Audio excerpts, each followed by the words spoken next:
संत तुकाराम महाराज आणि विठ्ठल यांची भक्ती ही महाराष्ट्रातील आदरणीय परंपरा आहे. तुकोबाराय हे विठ्ठलाचे निस्सीम भक्त होते. संकटात सापडलेल्या तुकारामांना विठ्ठलाने प्रत्यक्ष मदत केल्याच्या कथा प्रचलित आहेत. तुका झालासे कळस असे संत नामदेवांनी म्हटले आहे, कारण तुकारामांच्या अभंगवाणीत विठ्ठल सगुण रूपात साक्षात भेटतो. संत तुकाराम आणि विठ्ठल गोष्ट. तुकाराम महाराजांची भक्ती. तुकाराम महाराज हे देहूगावचे रहिवासी होते.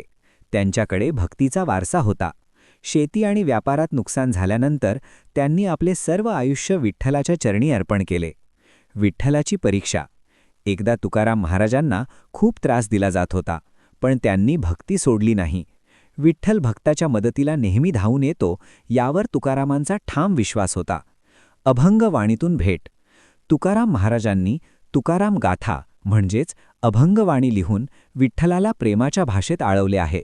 ते विठ्ठलाला माय, बाप, चुलता, भगिनी मानत असत. भक्तीची शक्ती. तुकाराम महाराज म्हणतात, देवाला गोड स्वर किंवा महागड्या वस्तू नको असतात, तर फक्त निस्सीम प्रेम आणि श्रद्धा हवी असते. मुख्य शिकवण. तुकाराम महाराज आणि विठ्ठल यांच्यातील नाते हे एका देवाचे आणि भक्ताचे नसून एका मित्र आणि आईवडिलांसारखे होते. ते नेहमी म्हणत, विठ्ठल माझ्या अंतःकरणात वास करतो. विठ्ठल विठ्ठल जय हरी.